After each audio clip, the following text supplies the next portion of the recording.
रायगड जिल्ह्यातील हजारो रुग्णांसाठी आधारवड असलेल्या अलिबागच्या जिल्हा सामान्य रुग्णालयाच्या कारभारावर गंभीर प्रश्नचिन्ह निर्माण झाले आहे। गेल्या 13 वर्षांत रुग्णालयावर जवळपास 15 कोटी रुपये खर्च करण्यात आले असतानाही रुग्णालयाची सुरक्षा व्यवस्था आणि मनुष्यबळाची स्थिती चिंताजनक असल्याचं समोर आलं आहे। एकीकडे रुग्णालयाच्या विद्युत सुरक्षेचे ऑडिट झाले आहे की नाही याबाबत स्पष्टता नाही, तर दुसरीकडे मंजूर 194 पदांपैकी तब्बल 99 पदे रिक्त आहेत। त्यामुळे कोट्यवधींचा खर्च तरी सिव्हिलची नाडी कमकुवतच अशी स्थिती निर्माण झाली आहे। जिल्हा रुग्णालयात दररोज मोठ्या संख्येने रुग्ण उपचारासाठी दाखल होतात। ICU, operation theatre, ventilator, oxygen यंत्रणा तसेच विविध अत्यावश्यक वैद्यकीय उपकरणे अखंड वीज पुरवठ्यावर अवलंबून आहेत। त्यामुळे विद्युत यंत्रणेची सुरक्षितता ही रुग्णालयासाठी अत्यंत महत्त्वाची बाब आहे। मात्र या यंत्रणेचे नियमित विद्युत ऑडिट झाले आहे का, शेवटची तपासणी कधी झाली आणि त्रुटी आढळल्यास त्या दूर करण्यात आल्यात का, याबाबत प्रश्न उपस्थित होत आहे। सिव्हिल रुग्णालयाच्या सुरक्षेच्या प्रश्नावर यापूर्वीही धोक्याचे इशारे मिळाले आहेत। ऑगस्ट 2021 मध्ये रुग्णालयातील अपंग विभागात शॉर्ट सर्किटमुळे आग लागली होती। त्यानंतर जून 2026 मध्ये रुग्णालयातील स्लॅब कोसळण्याची घटना घडली। तसेच 2024 मध्ये अलिबाग नगरपालिकेने धोकादायक इमारतींना नोटिसा बजावल्या होत्या आणि त्यामुळे जिल्हा रुग्णालयाच्या इमारतीचाही समावेश होता। या घटनांनंतरही रुग्णालयाच्या सुरक्षेचे सर्वांकष परीक्षण झाले का, असा सवाल उपस्थित होत आहे। विशेषतः 24 ऑगस्ट रोजी अमरावती जिल्हा महिला रुग्णालयातील नवजात अधिदक्षता विभागात आग लागून 3 नवजात बालकांचा मृत्यू झाल्यानंतर राज्यातील रुग्णालयांच्या विद्युत आणि सुरक्षेचा मुद्दा ऐरणीवर आला आहे। या पार्श्वभूमीवर अलिबाग सिव्हिलचे विद्युत ऑडिट तातडीने करण्यात यावे अशी मागणी शेकापच्या प्रवक्त्या चित्रलेखा पाटील यांनी केली आहे। इथे डॉक्युमेंट आहेत, यांचं विद्युत ऑडिट झालेलं नाहीये कुठल्याच डिपार्टमेंटचं। मला या ठिकाणी सरकारला, मंत्र्यांना प्रश्न विचारायचा आहे, तुम्ही मुळात फायर एनओसी दिली कशी जेव्हा वायरचंच ऑडिट झालेलं नाही। आज मेन जर आग कशामुळे लागते तर शॉर्ट सर्किटमुळे, वायर ओपन असल्यामुळे। आपलं जर जिल्हा रुग्णालय बघितलं तर अतिशय विकट परिस्थिती त्या ठिकाणी आहे।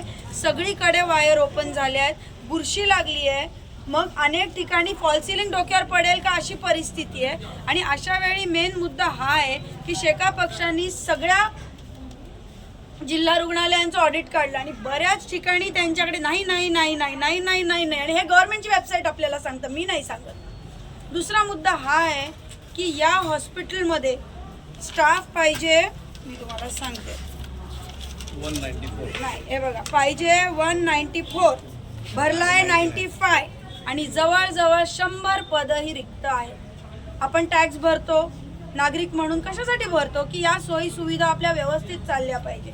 पण इथे जर डॉक्टरच नसतील, एवढा घाणेरडा, मी तुम्हाला फुटेज देईन, आम्ही ते लेबर रूमच्या लेडीजच्या टॉयलेटमध्ये गेलेलो, इतकं घाणेरडं टॉयलेट आहे ना, मग त्याला काही अंतच नाही। आणि मेन म्हणजे हे हॉस्पिटल धोकादायक आहे। आणि सगळ्यात आश्चर्याची गोष्ट म्हणजे या हॉस्पिटलवर मागच्या नाही मी तुम्हाला सांगते ना 2000 याच्या साली 15 कोटी रुपये हा खर्च केला। हा गेल्या 13 वर्षात या जिल्हा रुग्णालयावर जवळपास 15 कोटी रुपये हे खर्च केलेले। 15 कोटी कशाला म्हणतात, कुठे केले आता का? ना इथल्या सरकारला काही काळजी आहे, ना सत्ताधाऱ्यांना काही काळजी आहे, ना मंत्री आबिटकरांना मी विनंती करते, काय आहे हे, काय आहे? गोर गरीब पेशंट सिव्हिल हॉस्पिटलला येतो ज्याला खासगी हॉस्पिटल परवडत नाही। 15 कोटी कशाला म्हणतात? आणि स्थानिक लोकप्रतिनिधींचं तर विसरूनच जा, कोणाला पालकमंत्री बनायचंय तर कोणाला मंत्री बनायचं। अरे जनतेचं काय, कॉमन माणसाचं काय, ह्याला विचारा। आज ऑपरेशनला माणसं आली तर काय होतं? यांनी पालकमंत्री कोण ह्याच्यातच घालवली।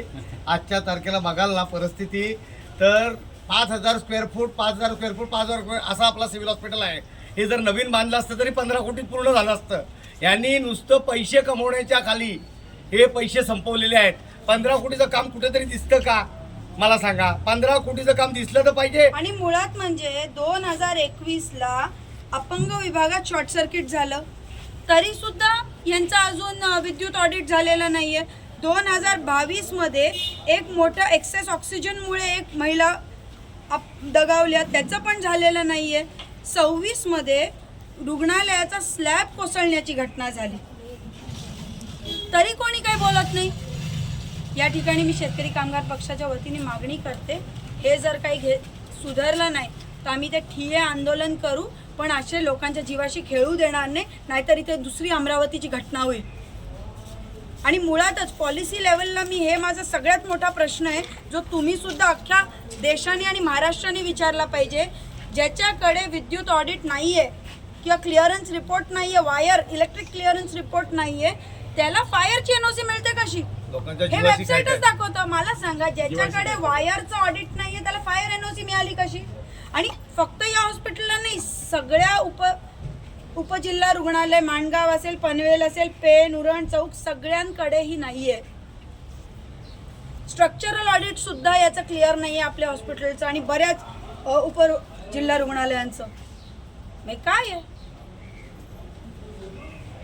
वायफळ गोष्टींवर चर्चा होतात आणि लोकांच्या जीवाशी तुम्ही नका खेळू. लहान मुलं असतात, डिलिव्हरीला काहीतरी माणुसकी ठेवा. आजची परिस्थिती ताई तर अशी आहे ना, छोटस कट जरी लागलं ना ते काय करतात, अरे पनवेलला पाठव, पेंडला पाठव, तो पण अशी एक परिस्थिती patient आहे. येत नाही. सिटी स्कॅन बंद आहे. बिचारे आमचे प्रतिनिधी 100 वेळा विचारतात. सिटी स्कॅन हा 4 ऑगस्ट पासून बंद आहे. मुंबईच्या जवळचं हे ठिकाण, एक सिटी स्कॅन रिपेअर करायला एवढे दिवस लागतात? सिटी स्कॅनची कॅपॅसिटी ऑलरेडी संपली. त्यांनी पत्र पण दिलं की सिटी स्कॅन हा नेहमी बंद पडणार, त्याला जबाबदार आम्ही नाही, का की आम्ही त्यांना सांगायचं की मशीनची कॅपॅसिटी संपलेली आहे टोटल. अरे 4 ऑगस्ट ते 26 ऑगस्ट सिटी स्कॅन बंद आहे. मग सोयी सुविधा, मी तुम्हाला हे पण सांगते, माझ्या माध्यमातून, आता तो वेगळा विषय, आज विषय आपण फायर ऑडिटचा घेऊ.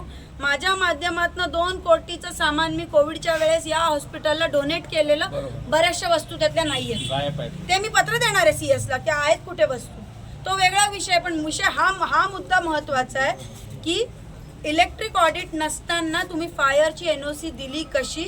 आणि उद्या इथे दुसरी अमरावतीची घटना झाली तर काय तुम्ही घटना झाल्यावर बोलणार? हे करा ते करा, फास्ट ट्रॅकमध्ये आलंय, ॲक्शन मोडमध्ये सरकार आलंय. तुम्ही काय घटना होण्याच्या आधी हे का करता? घटना व्हायची वाट कशाला बघता? हे गव्हर्नमेंटच्याच वेबसाईटवरून आलेल्या रिक्त पदांची माहिती आहे. टोटल 194 रिक्त पदं आहेत, त्यातली फक्त 95 पदं भरलेली आहेत, 99 पदंही रिक्त आहेत. मग पेशंट बरे कसे होणार जर 99 डॉक्टर्स, नर्सेस इथे नसतीलच? आणि बिचारे आहेत त्या स्टाफवर पण भरपूर लोड येतो. बघा, नर्सेस 5 नाही, सगळीकडे आहेत. बघा, मेन अधिकारी नाही, कनिष्ठ लिपिक नाही, नेत्रचिकित्सासाठी माणसं कमी, स्वच्छतेसाठी माणसं कमी, मेन नर्सेस 40-50 नर्सेस कमी आहेत सगळीकडे. नर्स ही आत्मा असते हॉस्पिटलच्या कुठल्याही. दुसरा मुद्दा, हे बघा, हे पण गव्हर्नमेंटच्या वेबसाईटवरूनच काढलेलं डिटेल्स आहे. जिल्हा रुग्णालय रायगड, फायर एनओसी प्राप्त, फायर एनओसी झालेली आहे, विद्युत ऑडिट झालेलं नाही, स्ट्रक्चरल ऑडिट आहे. आता ह्या स्ट्रक्चरल ऑडिट आहेत म्हणाला, अर्ध हॉस्पिटल पडायला निघालंय. कोणाचंही विद्युत ऑडिट इथे झालेलं नाहीये. नगरपालिकेने नोटीस दिली आहे की हे पडायला आलेली आहे, धोकेदायक इमारत आहे. 2009 साली नगरपालिकेने दिलेली नोटीस आहे, तरी काही होत नाही. शेका पक्ष इथे आक्रमक भूमिका घेईल. हे सगळं भयानक चालू आहे महाराष्ट्रात जे चालू आहे ते. आणि ह्याची मी मुख्यमंत्र्यांकडे मागणी करते की ह्याचं ऑडिट केलं पाहिजे, याच्यात सुधारणा केली पाहिजे आणि रिक्त पदं तातडीने भरली पाहिजे. हॉस्पिटल सारख्या ठिकाणी कोणतीच हलगर्जीपणा झाली नाही पाहिजे. सगळ्यात मुख्य जबाबदारी ह्याची या सरकारची, मुख्यमंत्र्यांची आहे. त्याच्यानंतर हॉस्पिटल म्हटलं की हॉस्पिटलच्या सगळ्या अंगांची जबाबदारी ही तिथल्या मंत्र्यांची आहे, म्हणजे आंबेडकर साहेबांची आहे, आणि त्याच्यानंतर तिथल्या राज्यमंत्र्याची आहे, आणि मग तिथल्या प्रशासनाची आहे, आणि विरोधी पक्ष नेत्यांचं म्हणून काम आहे की दाखवून देणं. आम्ही दाखवते, आमच्या शोसाठी नाही आहे, दाखवते की याच्यात सुधारणा झाली पाहिजे. कारण की मूळ मुद्दा हा आहे की लोकांचे हालाल होत आहे.